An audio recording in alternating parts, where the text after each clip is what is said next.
Good boy, Ken. Good job. All right, this video is going over leash work and the heel command. So when we say heel, what we are asking Ken to do is to maintain a nice, loose, tension-free leash and have him stay right by our side.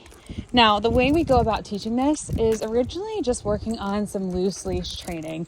So we can't really introduce the heel command until they understand the concept of walking with a loose leash. And one of our favorite ways to introduce this concept is using a long line.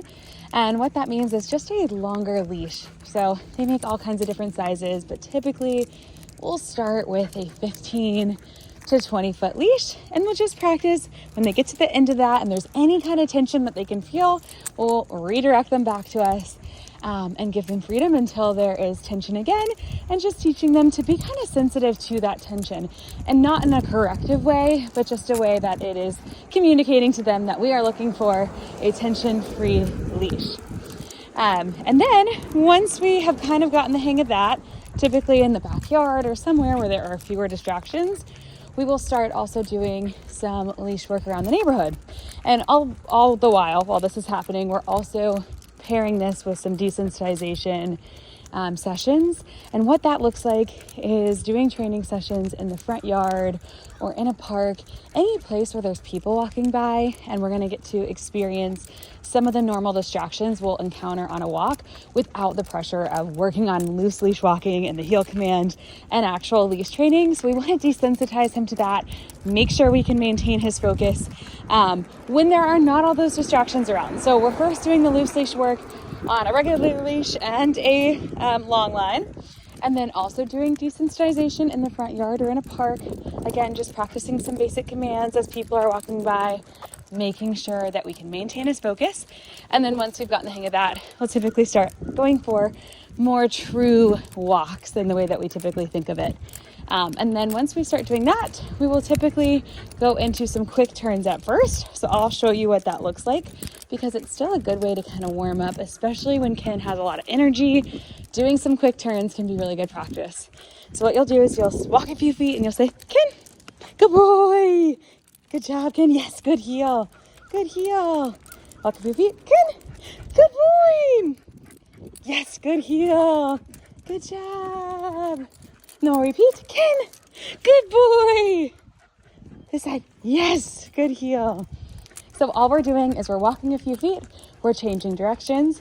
We'll give him praise when he changes directions with us. And then we'll mark yes when he is right by our side. Just to reinforce and remind him what it is we're looking for when we're out for a walk. This is also building engagement and focus in the beginning of our walk, especially, again, if he has a lot of energy, he's more easily distracted, so we want to build that engagement and focus to start our walk. But that's how we'll do it kind of in the beginning, just to introduce the concept of truly being by our side. We're going from just a loose leash, which he understands, to this is the heel position. And the way the quick turns work is, even if a dog is prone to just charging ahead, when we change directions, there is naturally a point where he's going to be right by our side, and that gives us that opportunity to mark yes, and he knows what yes means, so we can communicate to him, this is exactly what we're looking for. Oh, my storage was full, so I had to delete some apps, but as I was saying, those quick turns are a really, really great teaching tool in the beginning to tell the pup exactly what it is we're looking for and introduce the actual heel command. But it is still a really great way just to warm up when we first go out for a walk. Again, especially if he's very excited or distractible in that moment. All right, and then once we're actually out for a walk, we've done our quick turns to warm up if it was necessary. Then what we're gonna do, good boy, is if he starts to pull while we're walking, what we'll do is we'll come to a complete stop. Yes, good boy. We're gonna wait for him to refocus on us. He made immediate eye contact. He stopped with me, which was awesome. So in this case, we could continue on and say, okay, let's go. Heel. Yes, good boy. And continue our walk. Now, if he was more distracted, say there was a dog passing by or something like that that was truly distracting him, we might use the touch command or the sit or the settle or the look command to make sure we have his full attention and focus on us before we continue.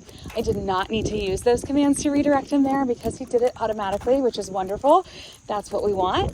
But if necessary, you can absolutely use those commands just to redirect and regain his attention. The reason we stop when they are distracted is we want to make sure that we are working through those distractions and reinforcing the idea to him that we're the most exciting thing going on. So always bring some high value treats with you to help you get his attention and focus when necessary, and just make sure that we're teaching him that, we're the most exciting thing. And also, in order to go and do anything fun on the walk, go explore, he has to do his job, which is to stay focused on us and maintain a nice loose leash. Now, there is an exception to this, and that is when we are passing another dog and we are going in the opposite direction, rather than stopping, what I want you to do is say, leave it. You can guide him away with a treat, and then as soon as you have passed that dog and he turns his attention from that dog back onto you, you can release the treat in your hand that you used to lure him and mark, yes, good, leave it, and then continue on. And the reason for this is we want to make sure that we are not building tension and accidentally increasing the risk of leash reactivity, which can happen when we have our dogs stop, even if they're excited and they just want to say hi. If we use that as an opportunity to practice focus work, we could accidentally build tension between the two dogs. It's a very unnatural way for them to meet. So instead, we're just going to keep it moving. The other big reason for this is I have witnessed people who have been taught the same things by their trainers to always stop when their dog's distracted or pulling. And now you have two people walking, they both stopped, no one knows who should go, it gets really awkward. And then the dogs are, of course, building tension with each other. So you can be the one, you keep it moving, you tell him leave it, and then offer him a treat. Now, totally different, if a dog is in a backyard and he can see them, or a dog is, anywhere that there is a boundary between. So if he's in a fenced-in backyard and you're just passing by a house, you don't necessarily need to tell him leave it. You can stop, work through that distraction, and then continue on. We are talking about close distance leash meetings. That's where we're going to use the leave it rather than stopping. All right, now let's talk about equipment really quick. So we have him in an easy walk harness. These are front clipping harnesses with an extra loop of fabric. I don't know if I'll be able to show you because he's very, you can kind of see there that it has that extra loop of fabric. So when the leash is pulled, kind of pulls him into us. So it just gives you some more control. So it's a great teaching tool for heel without any kind of correction. Of course, it's not correcting him in any way. And then that metal clip you see in between, that is just a connector to connect the harness to the collar. It's just there for safety in case he was to ever slip out of the harness. Maybe it was put on wrong, it didn't fit right, whatever. It just makes it so if he ever slips out, it's still connected to his collar. And then his type of collar is called a martingale, and you might see there that it has an extra loop of fabric as well. Okay, making it much, much safer than a flat collar.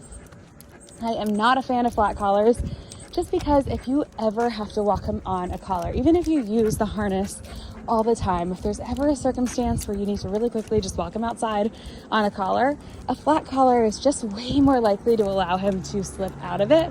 That is actually quite common. So instead, we always use the martingales. They tighten, not indefinitely like a choke collar, but they tighten just enough that the collar cannot slip over his head.